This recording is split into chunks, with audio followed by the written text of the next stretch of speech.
Hi, in this last video on geometric series, we're going to look at questions that are in a context. So this is all to do with the wording.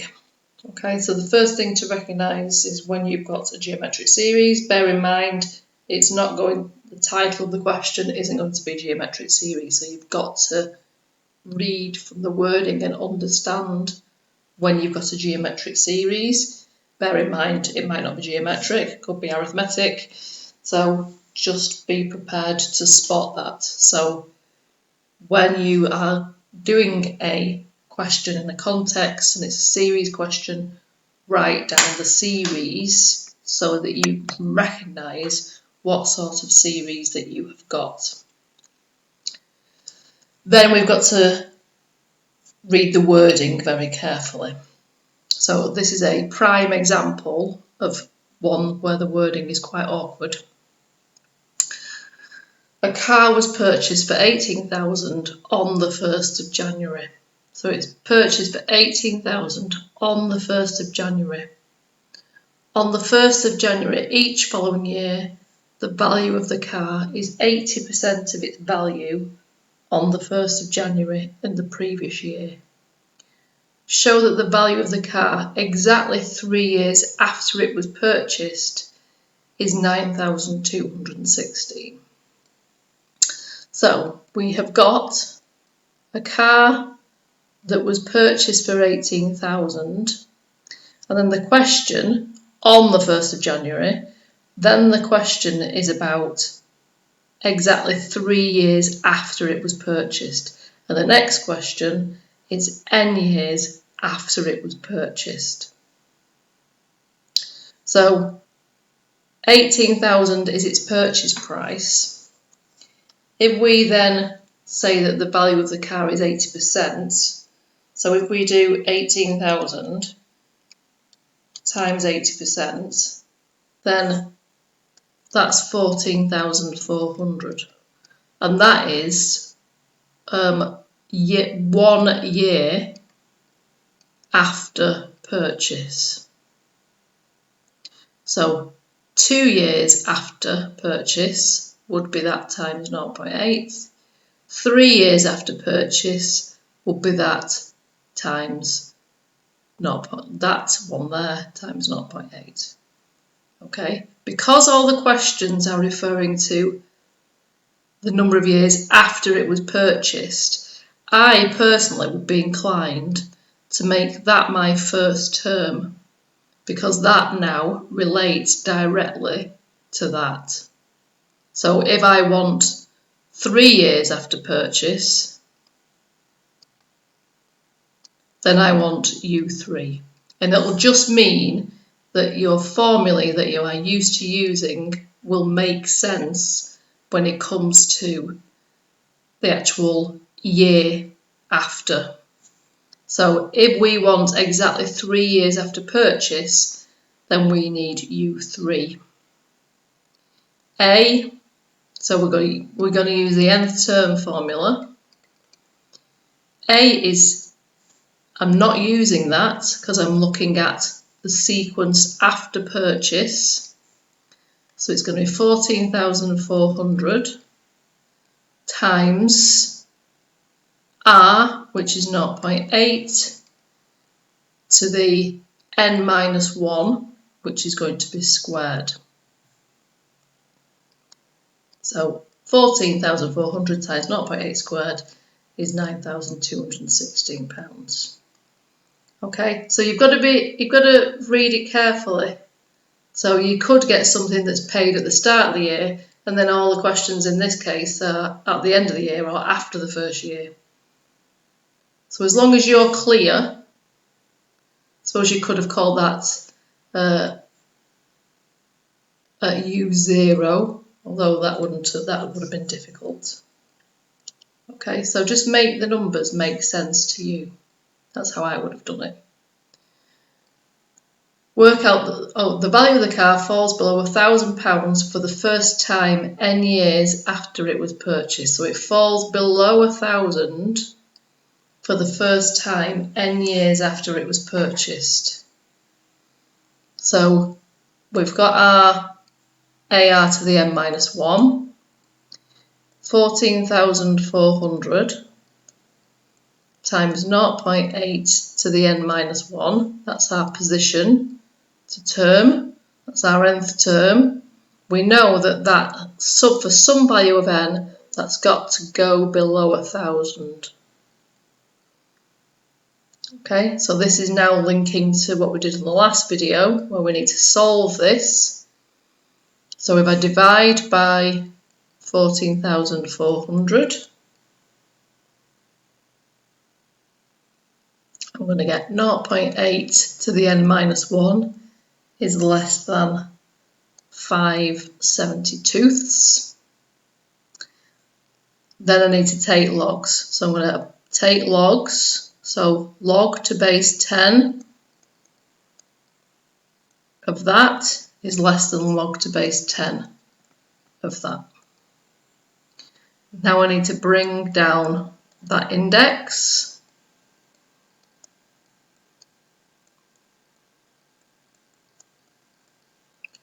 And then I'm going to divide by log 8. But remember that is negative. So we are going to switch around that inequality over log 0.8. N minus 1, this equals 11.95. So if you add 1 to it, n is going to be greater than 12.95, which means n has got to be 13. So it's after 13 years the car falls below £1,000 in value. Okay, an insurance company has a scheme to cover the maintenance of the car. The cost is £200 for the first year, and every year the cost increases by 12%, so that for the third year the cost of the scheme is £250.88. So for the first year, year one it's 200.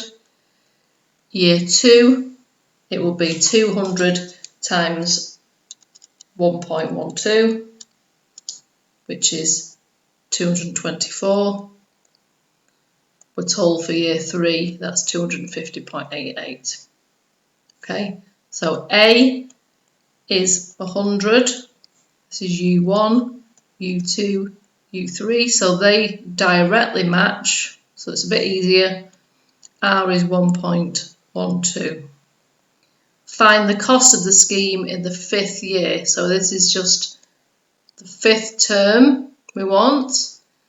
So it's going to be A R to the n minus 1, which is 4.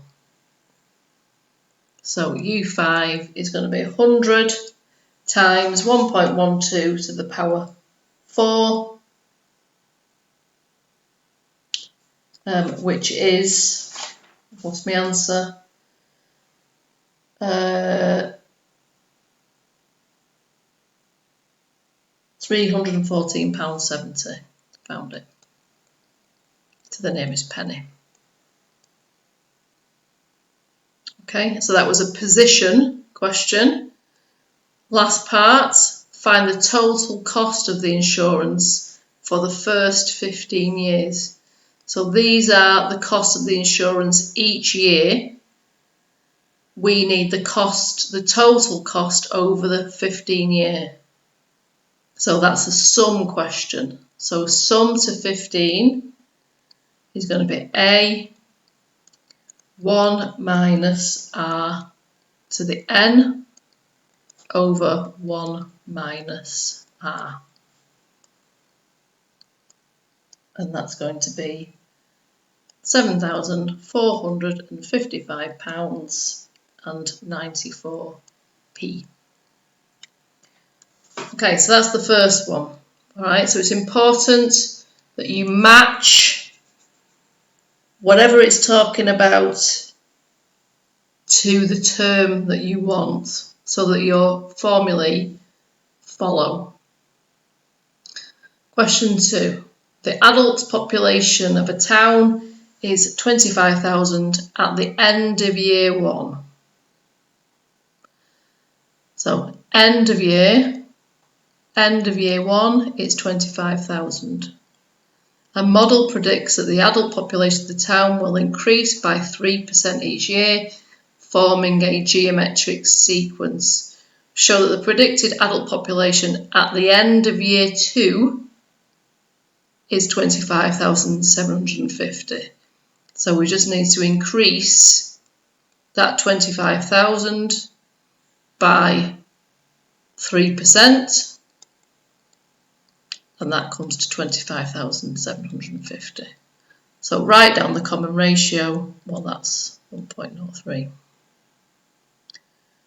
The model predicts that year N will be the first year in which the adult population of the town exceeds 40,000.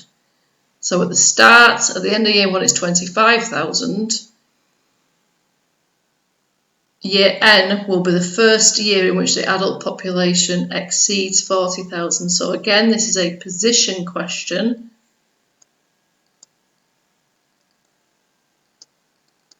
Where this is exceeding 40,000. And if you look, we've got a show.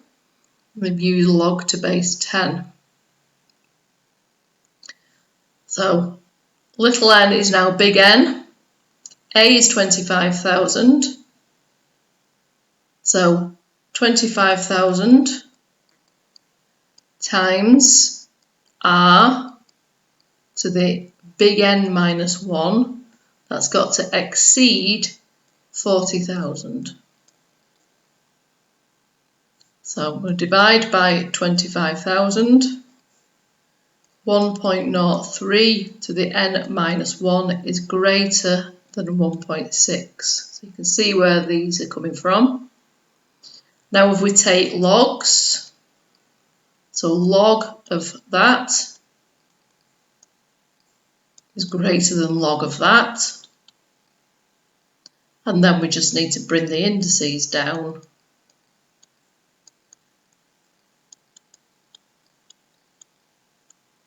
And we've shown that.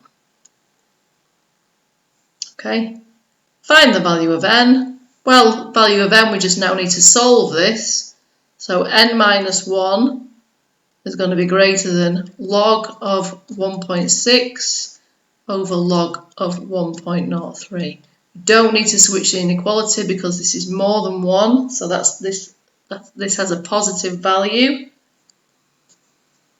So n is going to be all of that plus 1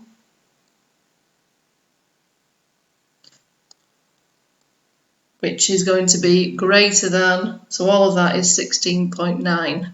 So all of that plus 1 is 16.9, therefore n is going to be equal to 17.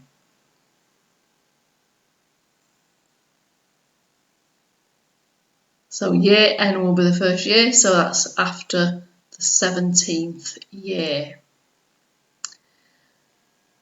At the end of each year, each member of the adult population of the town will give £1 to a charity fund. Assuming the population model, find the total amount that will be given to the charity fund for the 10 years from the end of year 1 to the end of year 10. Answers to the nearest £1,000. So each person will give £1.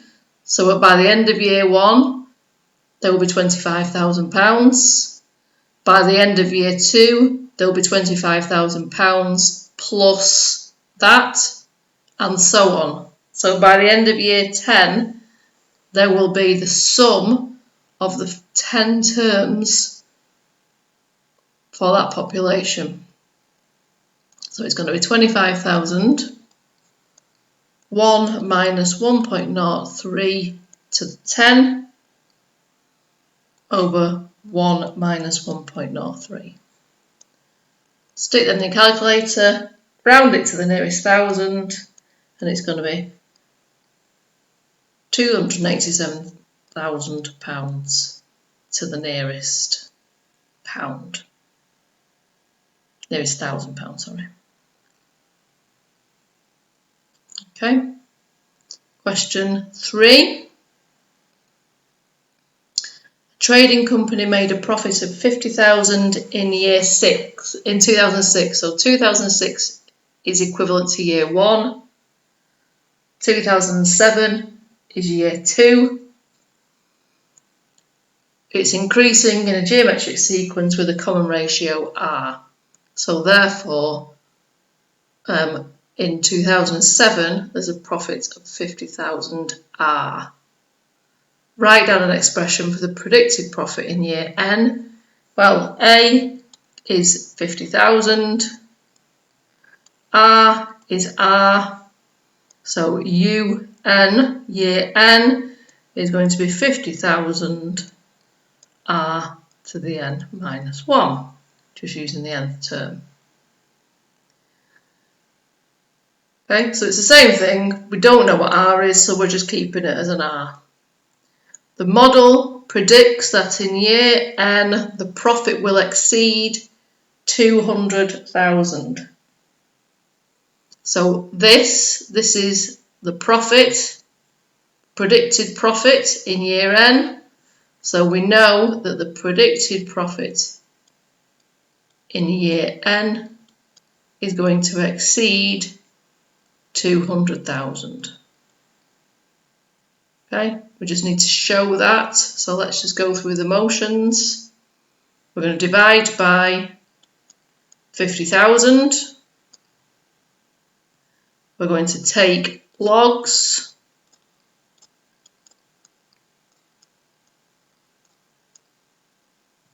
We're going to bring the n minus 1 down.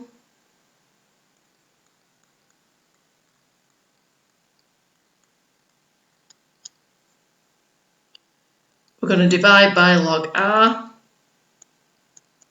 And we don't need to switch the inequality because we are told at the start that R is greater than 1. So that's why we need to be told that. This is R is greater than 1, which means that's positive. And then we just need to add the 1, so N is greater than log 4 over log R plus 1. And that's what we had to show. Okay, so we're doing pretty much the same thing over and over again.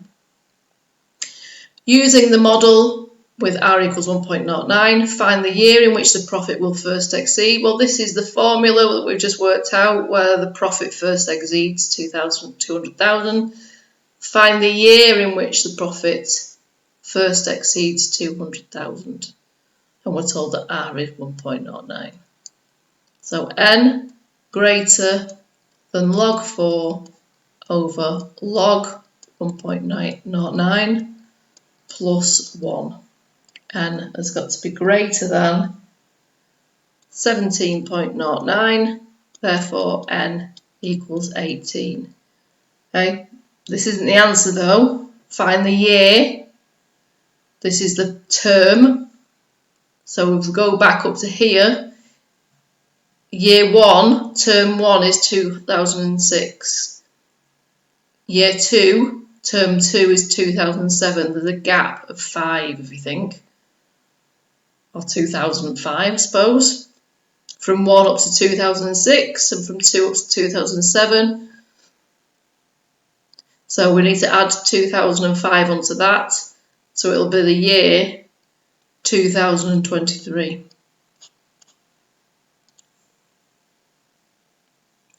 Okay, D, find the total of the profits that will be made by the company over 10 years from 2006 to 2015 inclusive, giving your answer to the nearest 10,000. So we've got a total for 10 years to the nearest 10,000. So S10 is going to be A, which is 50,000, 1 minus R, which is 1.09. We're told that in the previous question, or previous bit. 1 minus 1.09. So S10 is going to be to the nearest 10,000, £760,000. That's that one. Okay, so for each of those three questions, you're pretty much doing the same thing. Okay, we just have to be careful linking the term up to the year, up to the end of the year, the start of the year, whatever it's referring to. Okay, two more. The cost of Brian's new car was £P.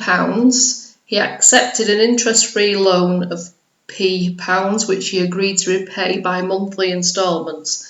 The first instalment was 120, and then the instalments were increased by £5 a month, so that the second instalment was 125 and the third instalment was 130.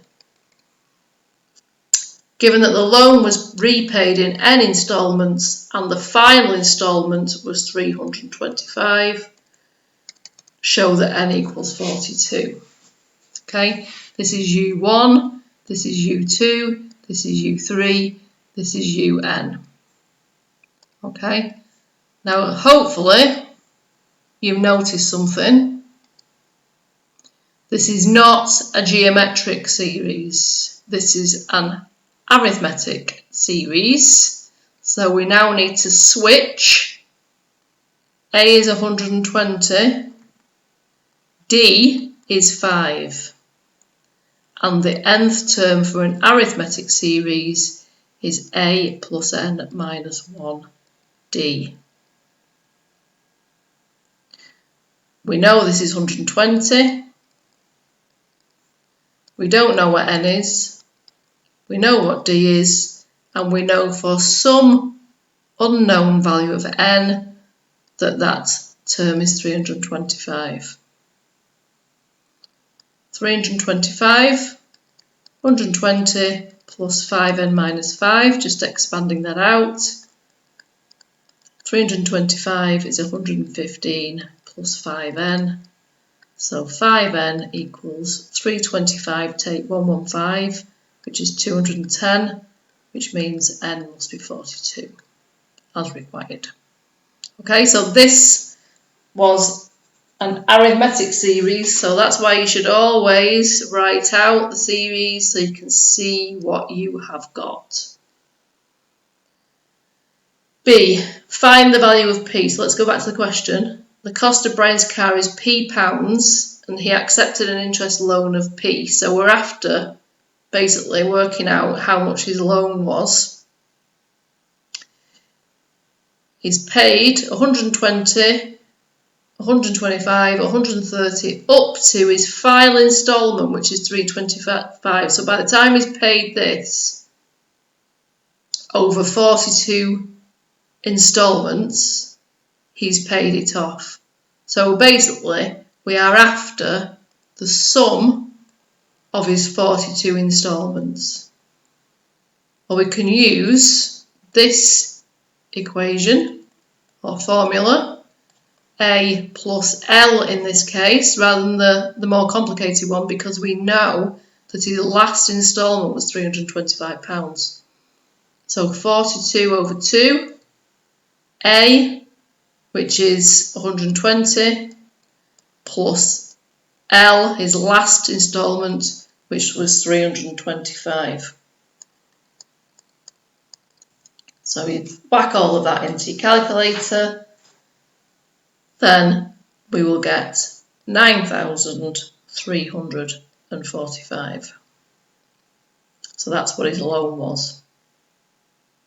The value of Brian's car at the end of the first year was 7,200.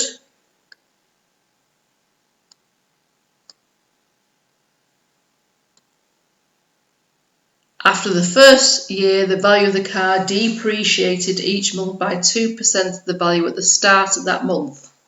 So I'll read that again. The value of Brian's car at the end of the first year was 7,200. After that first year, the value of the car depreciated each month by 2%. So at the end of the first year, his car is worth £7,200. after the first year, the value of the car depreciated each month by 2%. So on January the 1st, it depreciated by 2%. So at the end of on the January the 1st, that's worth £7,056.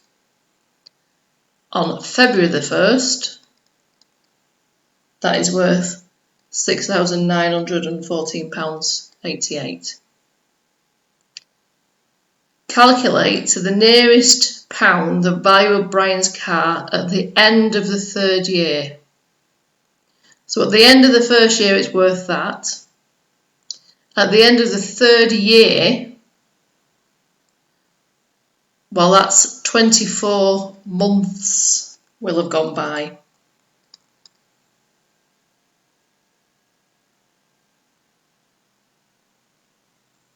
Okay, this is U1, this is U2, this is U3. So the first month is U2, the second month is U3, so the 24th month will be U25. So that's what we're after. If this is U1, at the end of the first, on the first month, which is going to be U2, that's its value. After the second month, that's its value, that's U3. At the end of the third year, that's 24 months later, we need U25. So U25 is going to be 7,200 times by, if it's depreciating by 0.2, then R is going to be 0.98 to the 24, which is £4,434 to the nearest pound. Okay, so again, it was a tricky one in terms of what the dates were, start of the year, end of the year, start of the month, so you've got to read it really carefully. Okay, we're going to finish with a challenge question, because I've seen a couple of these now in some practice papers. A ball is dropped from a height of 8 metres and bounces back up to a height of 6 metres and continues to bounce. Subsequent heights to which it bounces follows a geometric sequence. Find the total vertical distance that the ball has travelled up to its 10th bounce. So it starts off, I'm going to draw a diagram.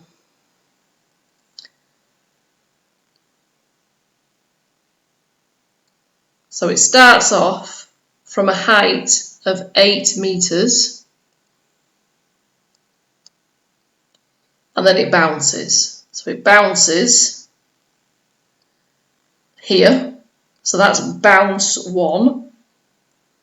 It bounces back up to a height of 6 metres.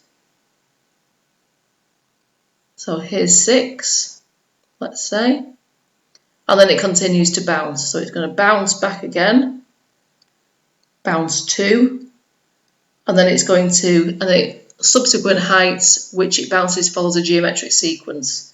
So if A is 8, if its first value is 8 and its second value is 6, then R is going to be 0.75. Okay, so it's going to bounce after its second bounce up to 3/4 of 6, which is 4.5, and so on. So that'll be 4.5 there. That's bounce 3. So it's going to go down, up, down, bounce 4, bounce 5, bounce 6, bounce 7, bounce 8, bounce 9, bounce 10. So bounce 4, 5, 6, 7, 8, 9, 10. Okay, Now we've made it look like it's moving to the right, but in reality it's not supposed to be. It's just going up and down, up and down. Okay, and we're after the total vertical distance. So it's gone up 6 and down 6. It's gone down 8, up 6, down 6, up 4.5, down 4.5, up and down, up and down, up and down. And in fact, it's gone up and down 10 times plus an extra down. Now there's two ways of doing this. We can either work out the sum of 11 terms. So the first term will be an 8, the second term will be a 6, the third term will be a 4.5, but then there'll be another 1, 2, 3, 4, 5, 6, 7. Hang on. 1, 2, 3, 4, 5, 6, 7. So 10 terms, sorry. So there's 1, 8, plus 2 6s, plus 2 4.5s. So there's 1, 2 of them, 1, 2, 3, 4, 5, 6, 7, 8, 9. So there's 9 lots where there's double everything, plus there's an 8. So we can either work out the sum of 10 terms, including the 8, then we can double it, and then we can take off an 8. So if we work out the sum of 10 terms, we're basically adding up the 8 plus the 6 plus the 4.5 plus the 7 others, but then we're going to double it because it's gone up and down, but then there's only one 8. That's one option. The other option is to take 6 as our first term, work out the sum of 9 terms, double it, and then add the 8. Okay, so I think what I'm going to do is I'm going to use the 8 as my first term. So A is 8, R is 0.75. So I'm going to work out the sum of 10 terms for that. So it's going to be 8 lots of 1 minus 0.75 to the 10 over 1 minus 0.75.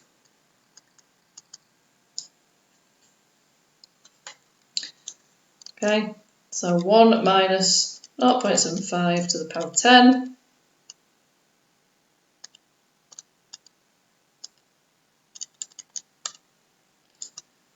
So that comes to 30.198 metres.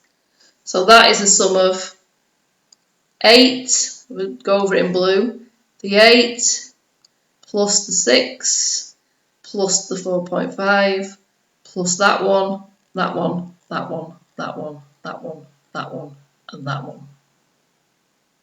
Those 10. So now what I'm going to do is I'm going to double it. So I'm going to do 30.198.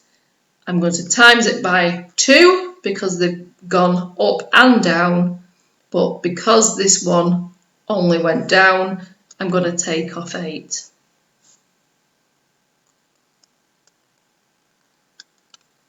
So times by 2, take off 8 is going to be, 52.4 metres to 3 sig figs.